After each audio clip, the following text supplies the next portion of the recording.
Gold ప్రపంచంలో అత్యంత విలువైన లోహం. ఈ బంగారం ఎవరి దగ్గర ఎక్కువ ఉంటే వాళ్లదే పైచేయి.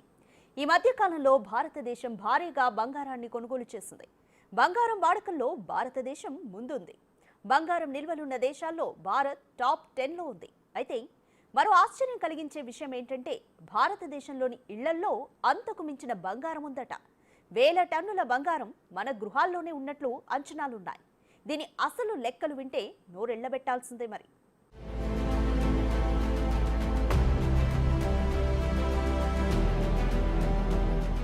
భారతదేశంలో బంగారం ఉండని ఇల్లు ఉందంటే నమ్మడం కష్టం. క్లాస్తో సంబంధం లేకుండా ఎంతో కొంత కనకం కొనడం మనోళ్లకున్న వారసత్వ సంపద. అందుకే భారతదేశంలో బంగారంతో అనుబంధం శతాబ్దాలుగా కొనసాగుతూనే ఉంది. ఇక్కడ ఈ లోహానికి మతపరమైన ఆర్థిక కోణం నుండి ప్రాముఖ్యత ఉంది. అంతకు మించి భారతీయులకు బంగారం అంటే చాలా ఇష్టం కూడా. ముఖ్యంగా భారతీయ మహిళలు బంగారు ఆభరణాలు కొనుగోలు చేయడంలో ముందు వరుసలో ఉంటారు. బంగారం అంటే చాలా మందికి ఇష్టం. అయితే ఇక్కడ చాలా మందికి ఇదొక వ్యసనం కూడా. అయితే ఇటీవల మరింత ఖరీదైన ధర కారణంగా దానిని కొనడం అందరికీ అంత ఈజీ కాదు. అయినప్పటికీ ప్రపంచంలోని అత్యధిక బంగారం ఉన్న దేశాల్లో భారత్ టాప్ లో ఉండడం విశేషం. అందుకే భారత్ను ఒకప్పుడు సోనేకి చిడియా అని పిలిచేవారు. అయితే మొఘల్ ఆక్రమణదారులు బ్రిటిష్ వారు భారతదేశాన్ని భారీగా దోచుకున్నారు. అందులో భారీ మొత్తంలో బంగారాన్ని కూడా ఎత్తుకెళ్లారు. అయినా కానీ నేటికి బంగారాన్ని కాపాడుకోవడంలో భారతదేశం సోనేకి చిడియాలానే ఉంది. ఇటీవల వరల్డ్ గోల్డ్ కౌన్సిల్ వెల్లడించిన నివేదిక ప్రకారం భారతీయ మహిళల వద్ద దాదాపు 22,000 టన్నుల బంగారం ఉంది. దాని విలువ దాదాపు $1 ట్రిలియన్, అంటే దాదాపు 100 లక్షల కోట్లకు పైమాటే. భారతీయ మహిళల వద్ద ఇంత మొత్తంలో బంగారం ఉండడం ప్రపంచంలోని అత్యధికం. ఎందుకంటే ప్రపంచంలోని టాప్ 5 బ్యాంకుల్లో కూడా ఇంత బంగారం నిల్వలు లేవంట. ఇక ఇది భారతదేశం 26 సంవత్సరాల కాలంలో ఆభరణాలు, కడ్డీలు, నాణాలను తయారు చేయడానికి దిగుమతి చేసుకున్న బంగారంతో సమానం. అయితే ఎటు కదలకుండా మగ్గుతున్న ఈ బంగారాన్ని రన్నింగ్ లో పెట్టడానికి, దిగుమతులను తగ్గించుకోవడంలో సహాయపడడానికి గోల్డ్ ట్రేడ్ సంస్థలు ప్రభుత్వానికి లేఖ రాశాయి. రాబోయే బడ్జెట్లో బంగారం డిపాజిట్లకు అనువైన కాలపరిమితి, అధిక వడ్డీ రేట్లు అందించడం ద్వారా ఇంట్లో దాక్కున్న గోల్డ్ బయటపడుతుందని అంటున్నారు. అలాగే ఈ పథకం కింద బ్యాంకుల్లో 500 గ్రాముల పూర్వీకుల బంగారం డిపాజిట్లకు పన్ను విచారణలు ఉండవని డిపాజిటర్లకు హామీ ఇస్తే ఇవి బయటకొస్తాయని సూచించారు. దీని ద్వారా బంగారు ద్రవ్యీకరణ పథకం GMS లాభదాయకంగా ఉండేలా రూపొందించాలని విజ్ఞప్తి చేశారు. అయితే 2024 మొదటి 11 నెలల్లో భారతదేశం బంగారు దిగుమతులపై రికార్డు స్థాయిలో $47 బిలియన్ ఖర్చు చేసింది. ఇది 2023లో బంగారం ధరలు రికార్డు స్థాయికి పెరగడం వల్ల ఖర్చు చేసిన $42.6 బిలియన్ కంటే ఎక్కువ. అయితే లాకర్లలో ఉన్న నిష్క్రియ బంగారాన్ని బయటకు తీసుకురావడానికి కస్టమర్లను ఒప్పించాలని నిపుణులు అంటున్నారు. దీనికి గుర్తింపు పొందిన ప్రసిద్ధ రిటైల్ ఆభరణాల వ్యాపారుల భాగస్వామ్యం కోరుతున్నారు. దీన్ని సులభతరం చేయడానికి ప్రభుత్వం GMS ని సవరించాలని అంటున్నారు. ఇప్పటికే భారతదేశం 800 నుంచి 850 టన్నుల బంగారాన్ని దిగుమతి చేసుకుంది. నిపుణుల అభిప్రాయం ప్రకారం 22,000 టన్నుల బంగారాన్ని సమీకరించే సామర్థ్యం ఉన్నప్పటికీ విధానపరమైన విశ్వసనీయ సమస్యల కారణంగా GMS భాగస్వామ్యం తక్కువగా ఉందని అంటున్నారు. అందుకే భారత నివాసితుల్లో నమ్మకాన్ని పెంపొందించడానికి 500 గ్రాముల వరకు పూర్వీకుల బంగారు డిపాజిట్లను పన్ను విచారణల నుండి మినహాయించాలని ప్రభుత్వానికి లేఖ రాశారు. అయితే విభిన్న డిపాజిటర్ల అవసరాలను తీర్చడానికి బ్యాంకులు సౌకర్యవంతమైన కాల పరిమితిని అందించాలని అంటున్నారు. ప్రస్తుత నియామకాల ప్రకారం ఒకేసారి కనీసం 10 గ్రాముల ముడి బంగారాన్ని, అంటే బంగారు కడ్డీలు, నాణాలు, రాళ్లు, బంగారు ఆభరణాలు డిపాజిట్ చేయడానికి అనుమతి ఉంటుంది. ఈ పథకం కింద డిపాజిట్ చేయడానికి గరిష్ట పరిమితి కూడా లేదు.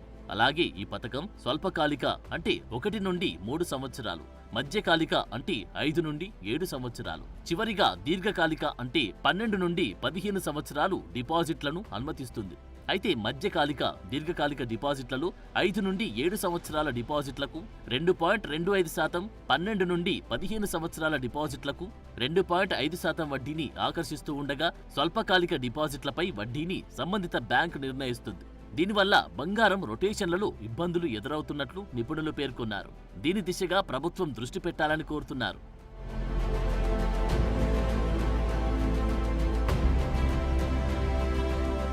బంగారు నిల్వలను సమీకరించడం ఇప్పుడు చాలా అవసరంగా కనిపిస్తోంది. ఇది దేశ ఆర్థిక స్థిరత్వాన్ని పెంచుతోంది. అలాగే విదేశీ దిగుమతులపై ఆధారపడడాన్ని తగ్గిస్తోంది. అయితే దీనికోసం ఇళ్లల్లో ఉన్న బంగారంపై ఆధారపడాలా, లేదంటే సంస్థాగత బంగారంపై, ముఖ్యంగా దేవాలయాల వద్ద ఉన్న బంగారంపై దృష్టి పెట్టాలా అనేది ఇప్పుడు చర్చకు దారితీసింది.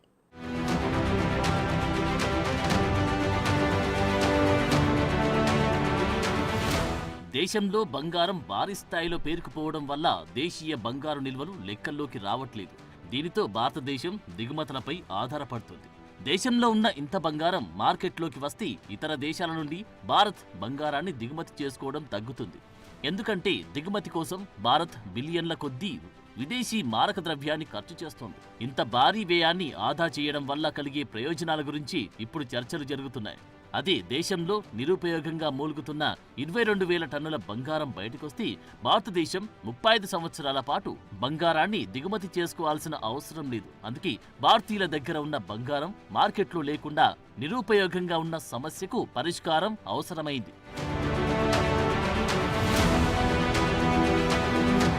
అయితే ఇంత స్థాయిలో బంగారం ఎందుకు బయటకు రావట్లేదు అనే దానికి కారణాలు కూడా చాలానే ఉన్నాయి. తరతరాలుగా సంపాదించిన ఇంట్లోని బంగారం ఆభరణాలకు కొనుగోలు రుజువులు లేకపోవడం పెద్ద సమస్య. ఎవరైనా వాటిని విక్రయించడానికి ప్రయత్నించినప్పుడు పన్ను, నియంత్రణ, అడ్డంకులు కూడా ఎదుర్కోవాల్సి వస్తోంది.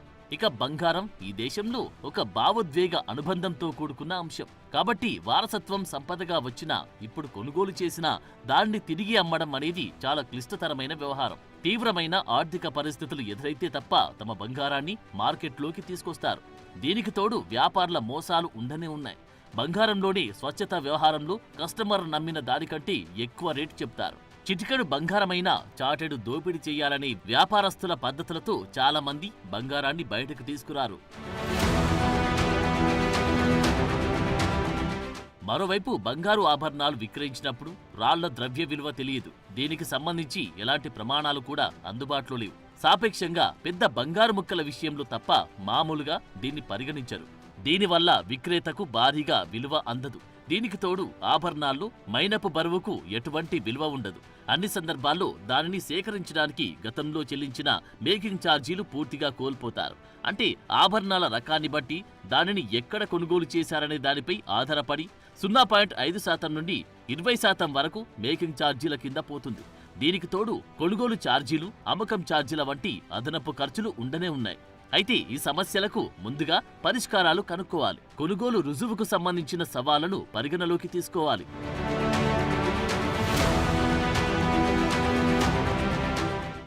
ఇక సంస్థాగత బంగారం విషయానికి వస్తే దేవాలయాలు వంటి మతపరమైన సంస్థల ఆధీనంలో ఉన్న బంగారాన్ని సమీకరించడానికి అవకాశముంటుంది.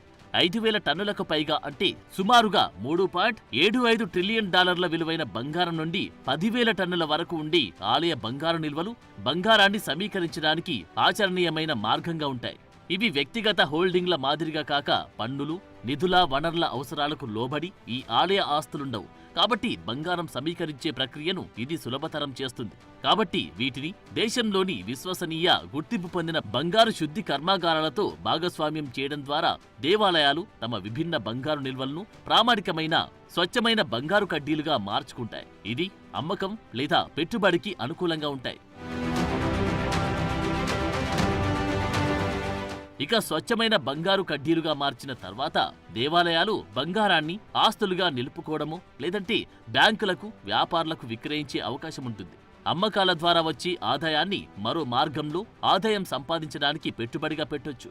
అలాగే నిలుపుకున్న ఆస్తులను వడ్డీని సంపాదించడానికి బ్యాంకులకు అప్పుగా ఇవ్వవచ్చు. తద్వారా నిల్వ, బీమా ఖర్చులు కూడా తగ్గుతాయి. ఇక బ్యాంకులు కూడా బంగారు ఆభరణాల ఫ్యాక్టరీలకు, దేవాలయాలకు చెల్లించే దానికంటే ఎక్కువ వడ్డీ రేటుకు రుణాలు ఇవ్వడం ద్వారా లాభాలను కూడా ఆర్జిస్తాయి. ఇది దేశ భవిష్యత్తుకు తోడ్పడుతుంది. కాబట్టి దేవాలయాలు తమ బంగారాన్ని ఎంతవరకు అమ్మితే అది భారతదేశ బంగారు దిగుమతులను అంత తగ్గిస్తుంది. ఇది విలువైన విదేశీ మారక ద్రవ్యాన్ని సంరక్షించడంలో సహాయపడుతుంది. ఇది దేశీయ బంగారు రుణ మార్కెట్ను పెంపొందిస్తుంది. విదేశీ బంగారం రుణాలపై భారతీయ బ్యాంకులు ఆధారపడడాన్ని తగ్గిస్తోంది. భారతదేశ ఆర్థిక స్వయం సమృద్ధిని కూడా పెంచుతుంది. అంటే ఇది అందరికీ విన్ విన్ పరిస్థితిగా మారుతుంది.